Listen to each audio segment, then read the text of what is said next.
ตำแบบบ่ได้ตองเลยบ่นี่ใส่หมดเลยเนาะใส่หมดเลยอย่ามันเสียรสชาติบ่หรือดำนัวหรือจังไดโดยหรือว่าเคยเฮ็ดบ่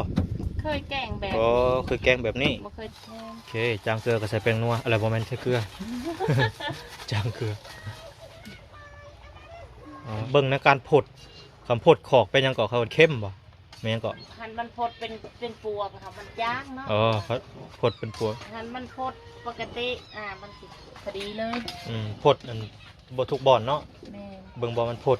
นั่นก็มีพี่น้องเอาว่าใส่นั่นเนาะปลาแดกเป็นต้นแซ่บได้ใส่ไปดอกเป็นตอนเดี๋ยวมันผดลายอยู่พอดีเลยพอดีเลยนี่พอดีเลยจำนี่เบิ่งผักตาวกินกับแกงหน่อไม้ บ่เคยกินจักเทื่อได้ผักตาวกินกับแกงหน่อไม้เจ้าเคยกินบ่อ้ายบ่ มีแต่เอื้อยเนาะเคยกินเนาะเคยกินแต่พ่อแต่แม่บ่แม่นพ่อแม่เขาพากินเคยลาวพี่น้องเอ้ยพ่อบางคนก็ตำยีนางซะเลยบางคนก็คั่นเอาแต่น้ำ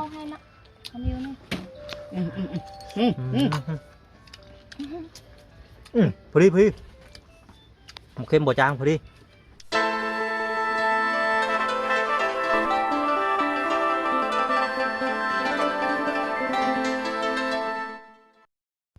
พี่น้องตัดภาพมาเปิดภาพมาตัวนี้ป๊อ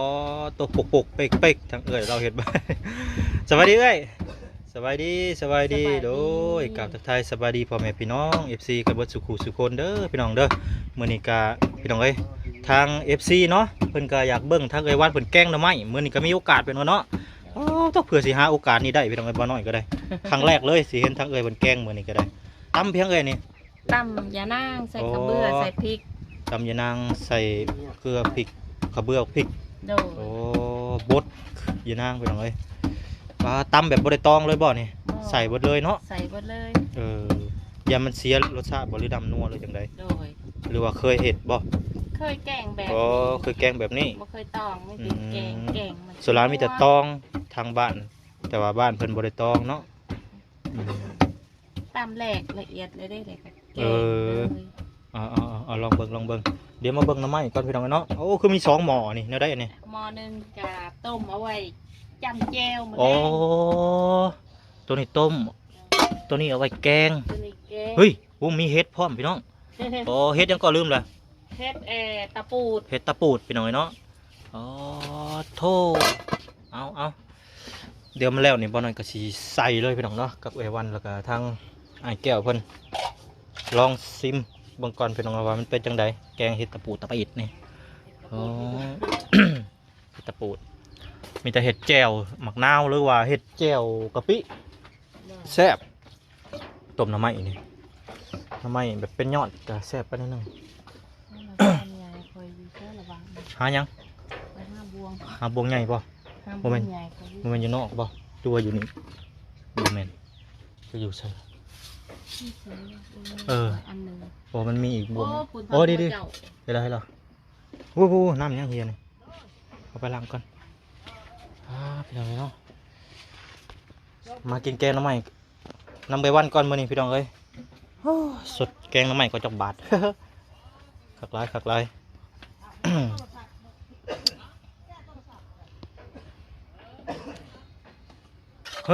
ใส่แล้วบ่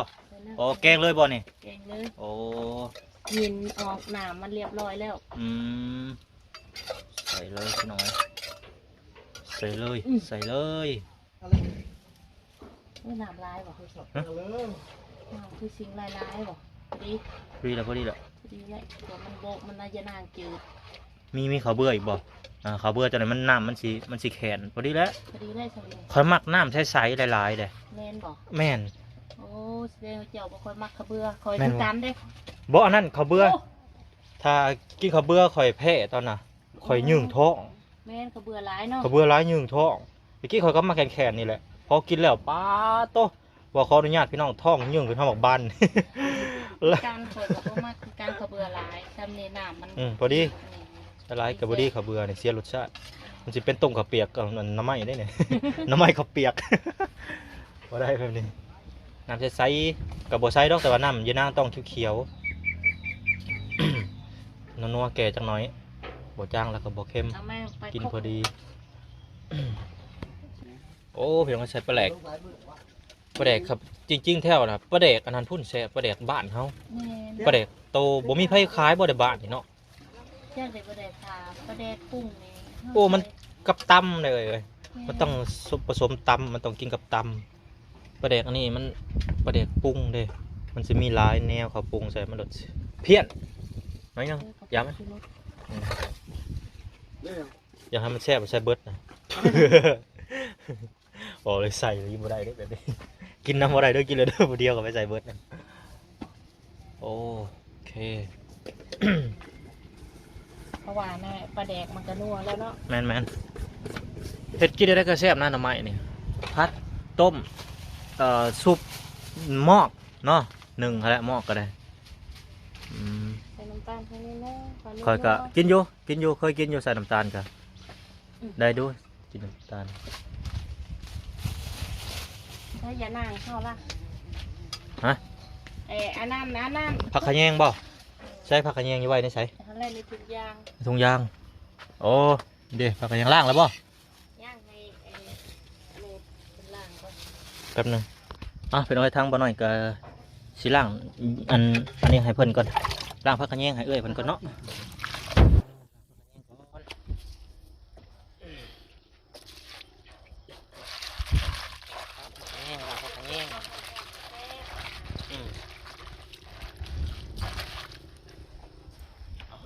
มันยอไปเบิดกระสามนี่แหละโอ้โหก็อย่างนี้ เรือมันก็อยู่ใส่ไว้ ไหม ก็ขยี้งามดิเยอะให้มันพดๆก็จังเท้าใส่ไป แม่นๆ ปรุงเลย แม่น หอม ๆจะหอมใส่ตอนนี้มันสิเชื่อรสชาติเด้ แม่น ใส่ตอนนี้มันสี เพราะว่า ต้มมันเปื่อยออกวัดเด่นเอารสชาติน้ำหอมมัน เพื่อให้ยังพอ ซุก จะยืงท้องอีกได้ดิเนาะ ยังพองอยู่ดิ ขอกินพริกลี่โอ้ต้องยืงท้อง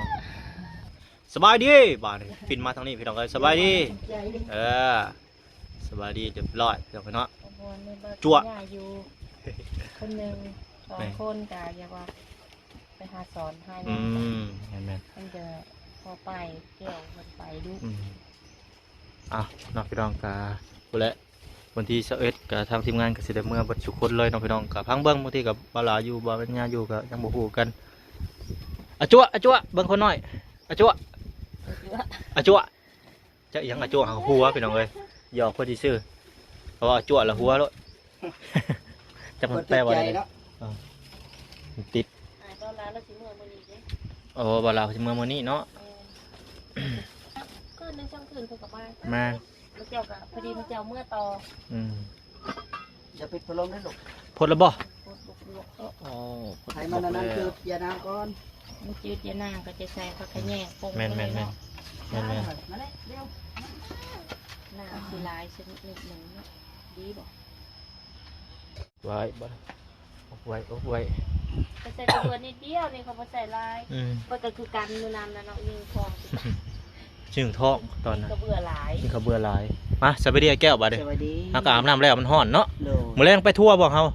ไป ไปแม่ มื้ออื่นบ่หรือว่ามื้อแรง มาแรงนี่ละ มื้อแรงนี่เนาะ โด โอเคไปทั่วเซ่พี่น้องเอ้ย โด น้ำบกหรือบ่หรือว่าจังใด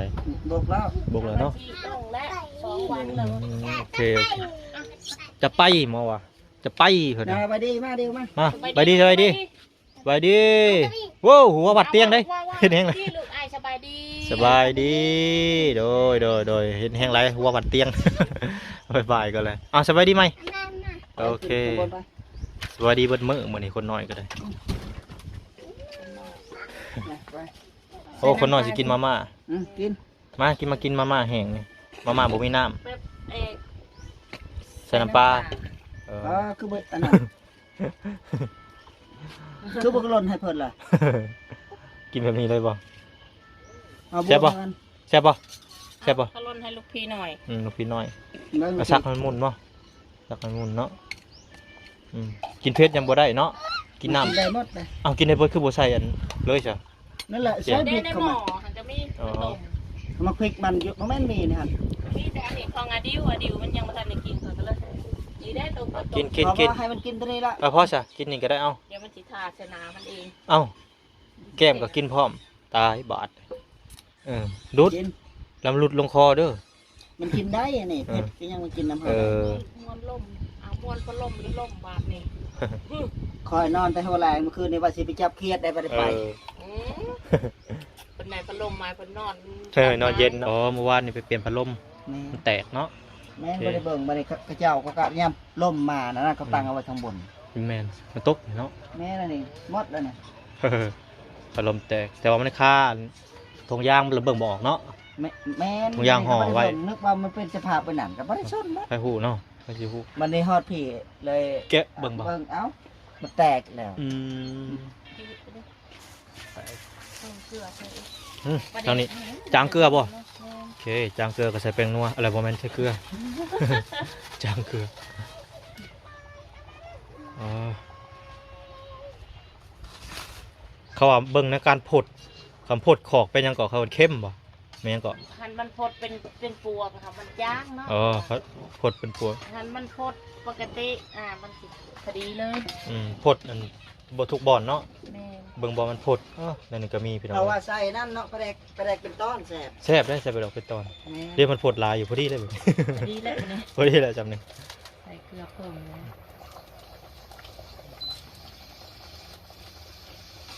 เบิกการผดบนอยากซีมผมเบ้า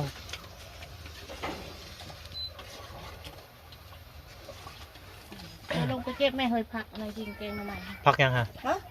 ผักเต้าเนี่ย พักตาบเอาเลยกินกับแกงน้ำใหม่ก็ได้นะ แซ่บเด้ บ่เคยกินเลย ไปเอาแล้วคนกินแล้ว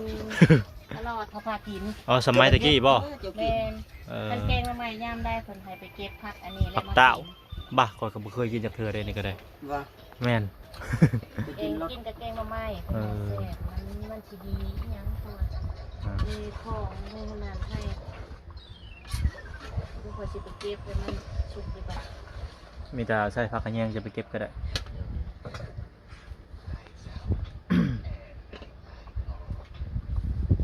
ยามนี้ดังพื้นพี่น้องตอนยังแดดตอนฝนก็ยังดังทานเนาะได้ทานมาอีกแล้วสอบหนึงไปซื้อมานี่ทานเนี่ย สะอุ่น โอเคสาบุญพี่น้องเนาะก็ซื้อมาให้อาเบิร์ดก็มาให้สาบุญพร้อมตามมาให้ทั้งเอวันพร้อม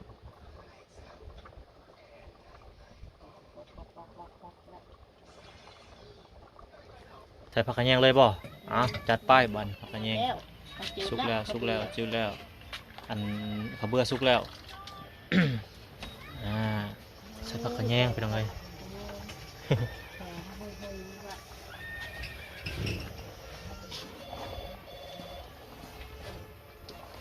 กระแยงแล้วพี่น้องมันโอ้สีอร่อยเลยบัดนี้สีเป็นตาอยากแค่บัดนี้ บัดนี้หอม หอมหอมหอม ฮ้อนฮ้อนฮ้อน หาในโป้งได้ความนี่บ่ได้กินจ้อยเด้ เออ จับดีๆเด้ ตัวนี้ก็มีไข่อีก ลุก ตัก มา มาใช้บัด ตั้งต้นนั้นต่อบัดนี้ แจวแมลง ตับแจวกะปิแจวหมักนาวพะยากก็ได้ แจวส้ม แจวส้มเอาไปน้อยติกาทางเอื้อยเพิ่นไปเก็บผักป่านนี้เนาะเก็บผักติ้วผักเต้า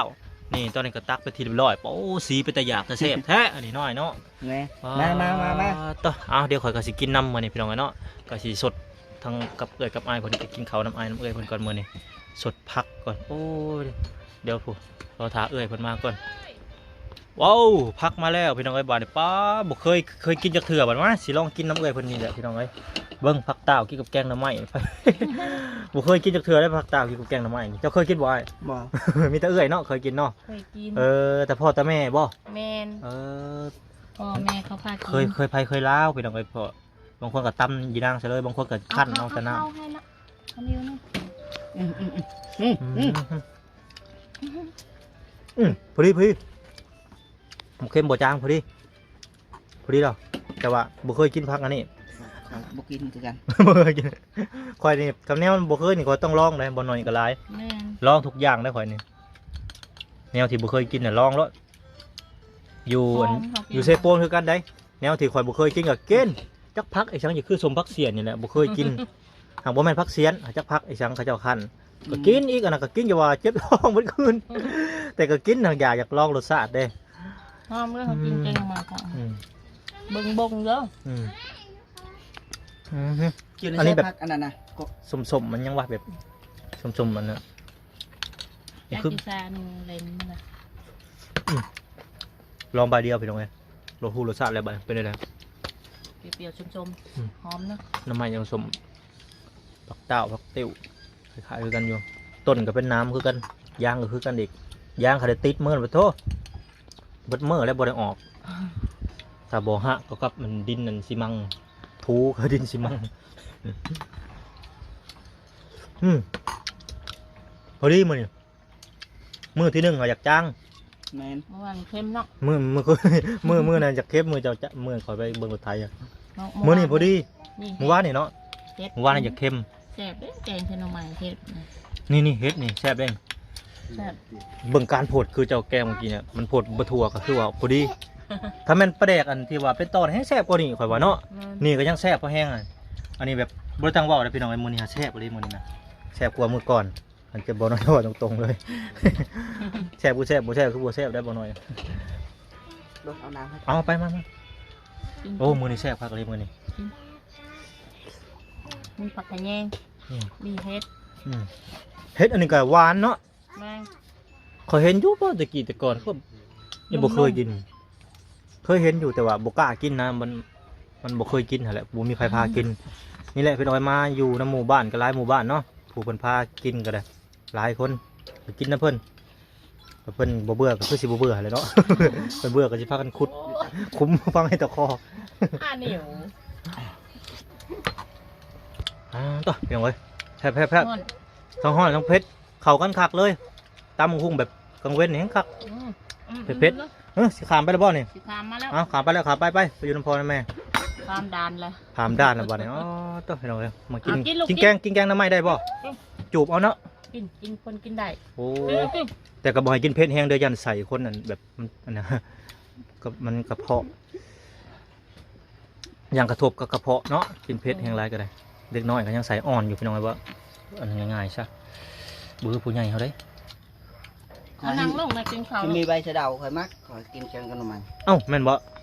ต่างคนต่างกินใบสะเดาเลย ไม่ใช่ดาวมันเนาะแซ่บ ผมขอยไปกินบ่ได้ผักกระเดาผมโคตร เบาสัญญายังมัก เคยตะมัก กินอยู่กับลาบแต่ว่ากับแกงหน้ำใหม่บ่เคยกิน แก คำ ง มัก เอาใหม่เขาลนก็ บ่ ลนใส่ไข่ เอ หอ อ ม หากินอยู่หากินบ่ร้ายข่อยผักกระเดากินแต่หมักลิ้นไหมแล้วก็วายข่อยหมักไปนะคมไปนะ ไว้ที่เรามักไปทานมัก อืม ไว้ หมักวายโอ้วายอันดับหนึ่งเลยอะ ไว้เนี่ยมันคมมันแกงเผ็ดไก่มันคมแซ่บเนาะ แม่น กลมพวกนั้นกลมแซ่บ คมผักกระเดาคมจน คือเพิ่นว่าแหล้ว ยังลูก หวานเป็นลมขมเป็นยาเนาะหวานเป็นลมขมเป็นยากินขมเลยดี ตักมาม่าเห็นไหมมาตักมาม่าเห็นไหม เห็นบ่ น้านั่นน่ะ ยากันยังขมเนาะ เงาแล้วแบบนี้เอ้า พี่น้องก้อยกาขออนุญาตกินแกงน้ำมันกับเอื้อยเพิ่นก่อนเนาะตอนนี้ก็ได้มีแต่พูดแล้วมื้อหน้ามื้อในพูดแล้วเดี๋ยวบ่น้อยสิอัปเดตอีกตอนแรงเดี๋ยวไปทัวร์กับอ้ายเพิ่นเนาะเดี๋ยวโดยป้าซับพี่น้องพบพ่อกันอีพีหน้าสำหรับอีพีนี้ขอกล่าวคำว่าสบายดีโดย